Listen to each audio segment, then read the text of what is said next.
Hey everyone, my name is Sean Cecil from the Oculus Institute, and today I'm going to teach you how you can be both wealthy and spiritual.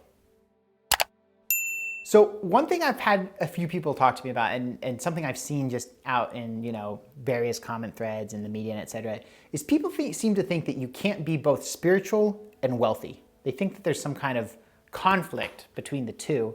And that the spiritual person lives a life where they're not going to be wealthy, and the wealthy person lives a life where they're not going to be spiritual. And sometimes they think they're diametrically opposed because rich people are evil or whatever.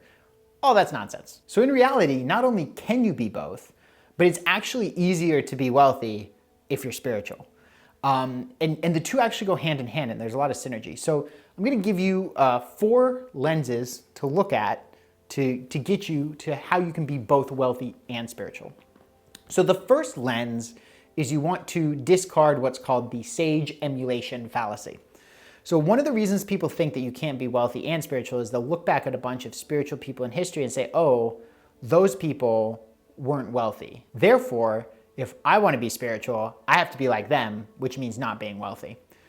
But if you look at it, right, that really doesn't make any sense, right? If some really wise sage doesn't eat rice because he's allergic to rice, that doesn't mean that if you want to be wise, you should avoid rice, because you're not allergic to rice, hopefully, right? What determines whether you eat rice is whether or not you're allergic to rice. It's not you just copy everything that the wise guy does. If he happens to like to pray facing north, that doesn't mean you have to pray facing north. Right? There's no connection between the two. And so what happens is people will look at these examples of people who are really wise and they'll say, oh, I want to be like them, so I'm just going to copy everything that they do. And that completely misses the point. That just shows a lack of understanding of the deeper principles of wisdom, right? And in fact, I'd argue that if you look at our society now, we have a lot of examples of people who are enlightened and not necessarily very wealthy. And nowadays, it's a very different scenario, because back then what happened is most people operated from this place of money is what matters, power is what matters, right? These were very brutal times, right? And to show that it was possible to be, higher up in consciousness and not be part of that dynamic was, that was an example that humanity needed. Humanity needed an example that we didn't have to be in this whole, power dynamic, have mountains of gold, lead the soldiers to war, et cetera, et cetera, et cetera. We needed the example of somebody who was enlightened and, wasn't caught up in all that. Nowadays, there's people running all over the place claiming to be spiritual who are broke, right? And in reality, most of these people actually do have a lot of healing work to do. And humanity doesn't have an example of someone who is both spiritual and wealthy, or we have very few examples. And so maybe what humanity needs right now at this point in our evolution is actually more of those examples. So instead of trying to emulate somebody who lived in a completely different time period, centuries or millennia ago, maybe try to be what humanity needs right now, right? And that's going to be more people who combine the two, who get the best out of everything that life has to offer. So the second lens that I want to give you is I want you to really ask yourself, what is it that you feel you deserve? Because most people, right, if you're going on the spiritual quest, you're going to run into this question of really dealing with your own insecurities, really dealing with your own fears, really dealing with, your own self-judgments, right?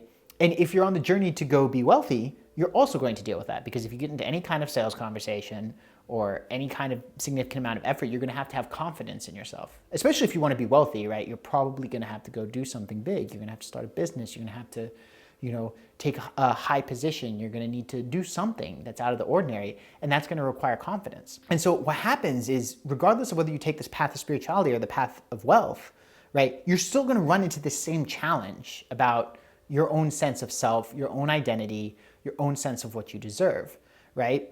And so by removing that, by developing unconditional self-love, by building your own confidence in yourself, by getting clear that you really do deserve to be happy, you really do deserve to be wealthy. There's no reason you don't deserve any of these things, right? Deserve is a completely made-up human construct, right? Every human being has a different concept of what it means, and none of them have any kind of objective value. So I actually don't even like to use the language of deserve. I only like to use language of deserve in terms of like, does it actually get you the outcome? Like if a plane obeys the laws of thermodynamics, then it deserves to fly. And if it doesn't, then it deserves to crash, right? Because that's just natural law, right? And so it's about what's effective, not about some other made up construct, right? And so in this case, you see that, the path of wealth and the path of spirituality aren't in conflict. They actually work together because they bring you to the same challenge and the same thing. And so if you overcome all of those doubts, it's going to allow you to move farther in both your own spiritual healing and your own spiritual journey, as well as your ability to be persuasive and generate wealth. Now, the third lens that I want to offer you is something called Emerson's Law of Compensation. Now, Emerson's Law of Compensation states that the value that you provide and the value that you receive should be roughly proportional, right? Now, what's really important here is that there are many people who, for whatever reason, because they think that to be spiritual, they should, not be wealthy, right? They block their ability to receive. And what happens with Emerson's Law of Compensation is whichever one you are behind on will create resistance for the other one. So if you're not allowing yourself to receive and you're trying to go have more impact, you're trying to add more value, but you're not allowing yourself to receive, you're going to create resistance on how much impact you can actually add. You're going to find that you have trouble scaling. You're going to find that your energy is depleted. You're going to find that you don't have the ability to impact as many people as if you let wealth flow through you, right? So in order to have more impact, you actually want to allow yourself to become wealthier. And then you can use that wealth to go do things, right? But if you block your ability to receive, then you're also going to create resistance on your ability to create value for others. And then finally, the fourth lens that I want to give you is the polar opposite look at Emerson's Law of Compensation. That is, if somebody is trying to receive value without adding value, now they're going to create resistance there. The market's not going to want to pay them. They're going to hold a bunch of bad reviews, right? If they try to do something illegal, they may end up in jail, right? All that kind of stuff. But if you want to receive the most money, then you have to create the most value, right? And so, if you're looking at this from, the spirituality aspect, if you want to go do a lot of good in the world, you open up that ability to receive a lot of wealth, right? Emerson's Law of Compensation dictates that these two must rise and fall together. And so, the key to really becoming wealthy isn't, making money or doing any of this. It's finding some way to add value. And it's finding some way to add a lot of value. And when you do that, that's how you open the doors to real wealth. And so, whether you're looking at any of these lenses, right, you'll see, right, whether it comes to, what challenges you face on the two paths, or whether you're looking at Emerson's Law of Compensation, that wealth and spirituality actually go hand in hand. They're allies, they're not enemies. And if you adopt these lenses, then you're more likely to get both. Before you go, I've got a free gift for you. So if you found this video valuable, if it helped you see the world in a new way, and you're interested in building a career that's going to bring you both personal fulfillment and financial prosperity, then I've got a free presentation for you to help you do just that. So if you go to the link below, it's www.oculusinstitute.com/workshop.